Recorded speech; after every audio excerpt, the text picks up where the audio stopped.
ছোট্ট একটা ভুল আর অসাবধানতার কারণে এত বড় একটা দুর্ঘটনা হয়ে গেল। এতে করে কিন্তু উভয় দিকের মানুষেরই কষ্ট হচ্ছে। যাদের আপনজন গেছে তাদের তো কষ্টের কোনো সীমা নেই। সেই ব্যাপারে শুধু একটা কথাই বলতে পারি, আল্লাহ তাআলা যেন খুব দ্রুত তাদের মনকে শান্ত করে দেয়। আর অপোজিটে আমরা যে বাসায় থাকি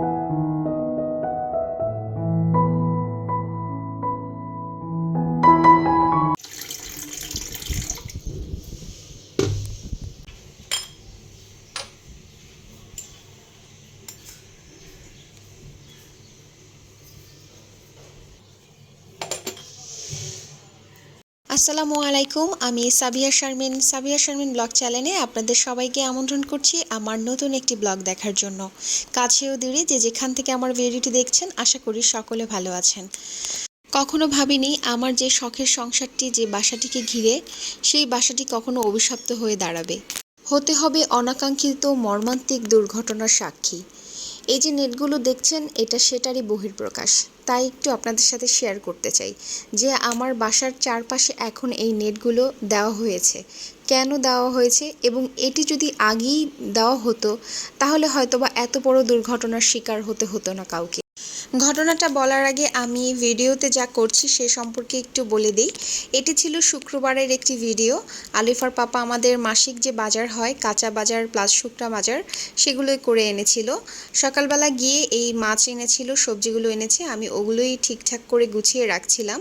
আর তার আগে শুকনা বাজারগুলো আগের দিন রাতে এনেছে, মানে বৃহস্পতিবার রাতে। ওগুলো গোছানো আর দেখাইনি, কারণ এর আগে আমি অনেক ভিডিওতে শেয়ার করেছিলাম আমার মাসের বাজার গোছানো। ঘটনাটি হয় শনিবার সকালটা আমাদের সকলের জন্য স্বাভাবিক নিয়মে চলছিল। সকালবেলা উঠে সকলে নাস্তা করে যে যার মতো কাজে চলে যায় এবং আমি আমার ঘরের যে প্রতিনিয়ত কাজগুলো করি ওগুলোই করছিলাম। তার আগে একটু বলে নেই, আমার বাসাতে আমি থাকি 5তলাতে এবং আমি যে বাসাটিতে উঠেছি সেই বাসাটাতে এখনও কাজ কমপ্লিট হয়নি। এটার উপরে আরও 2টো তলায় কাজ চলছে এবং আমি যে সাইডে থাকি তার অপোজিটেও কাজ চলছে। তো যার কারণে এই কাজ চলার কারণে আমাদের অনেক ধরনের মোটামুটি প্রবলেম হচ্ছিল। বিভিন্ন ধরনের সাউন্ড, তারপর পলিউশন, এগুলো তো আছেই। তারপর যেহেতু আমরা এটা দেখেই উঠেছি তাই কমপ্লেন করারও সুযোগ নেই। আর আমরা উঠেছি মূলত নতুন বাসা দেখেই। সবজিগুলো গুছিয়ে নিলাম, কারণ লং টাইম পলিথিনের মধ্যে থাকলে এটা অনেকটা গরমে নরম হয়ে যায়। আর আজকে আর সবজি রান্না করব না, মাছ রান্না করব। এই চপিং বোর্ডটা নতুন কিনেছি ফ্রুট কাটার জন্য, তার সাথে এই ছুরিটাও কিনলাম, আপনাদের সাথে একটু শেয়ার করলাম। একটু ফ্রুট কাট করে নিলাম, আলিফাকে দিয়ে দিব। আলিফা, এই নাও তোমার ফেভারিট।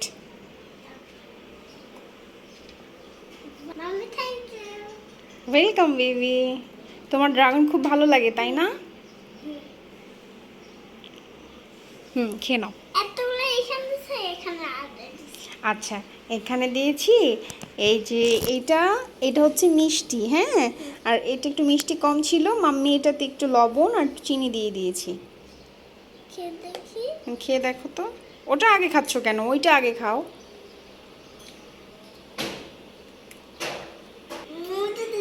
হ্যাঁ, মধু দিয়েছি আর একটু চিনিও দিয়েছি। টেস্টটা কেমন লাগছে? এখন এটা খাও। এটা কেমন? এটা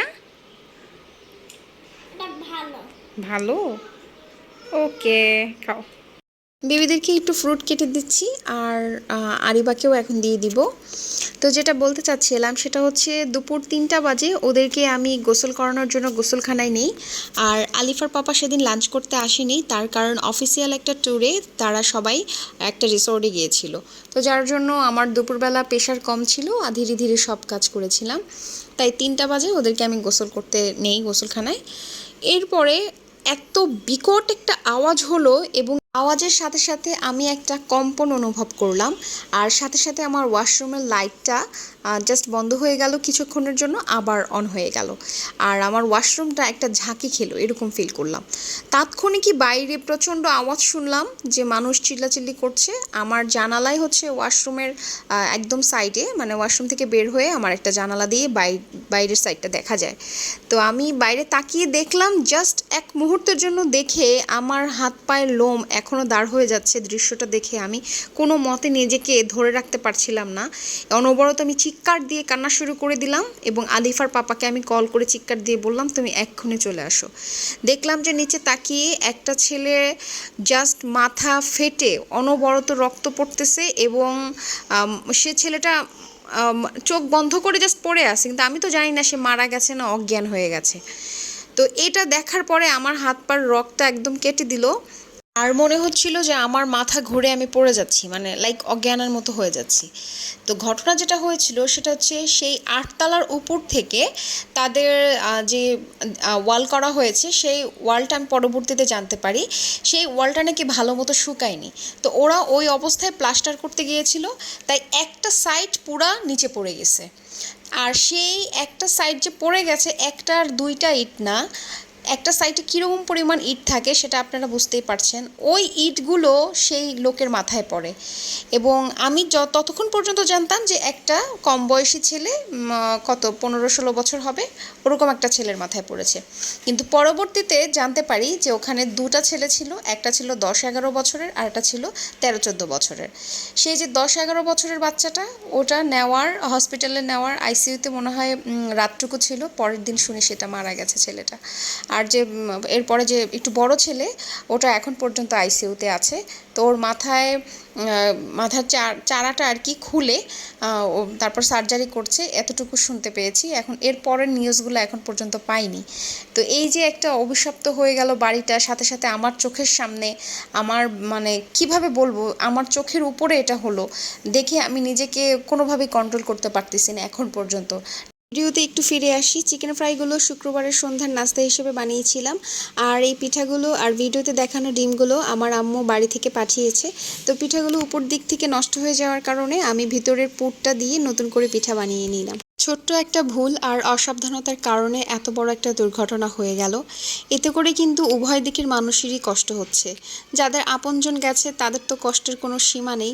সেই ব্যাপারে শুধু একটা কথাই বলতে পারি, আল্লাহ তাআলা যেন খুব দ্রুত তাদের মনকে শান্ত করে দেয়। আর অপোজিটে আমরা যে বাসায় থাকি সেই বাড়িওয়ালা আঙ্কেলও খুব দৌড়াদৌড়ির উপরে আছে। টাকা পয়সা তো কথাই নেই, সেটা তো যাচ্ছেই, প্লাস থানা হসপিটাল দৌড়াদৌড়ি করতে হচ্ছে। শুরুতেই যদি সাবধানতা অবলম্বন করা হতো তাহলে এতগুলো মানুষের এতটা কষ্ট হতো না, আর একটা প্রাণও চলে যেত না। সর্বোপরি একটা কথাই বলবো, আল্লাহ যা করেন যদিও ভালোর জন্য করেন, কিন্তু তারপরও আমাদের যার যার জায়গা থেকে সাবধানতা অবলম্বন করতে হবে এবং সাবধান থাকতে হবে। এই প্রত্যাশায় আমার আজকের ভিডিও শেষ করছি। সকলে ভালো থাকবেন।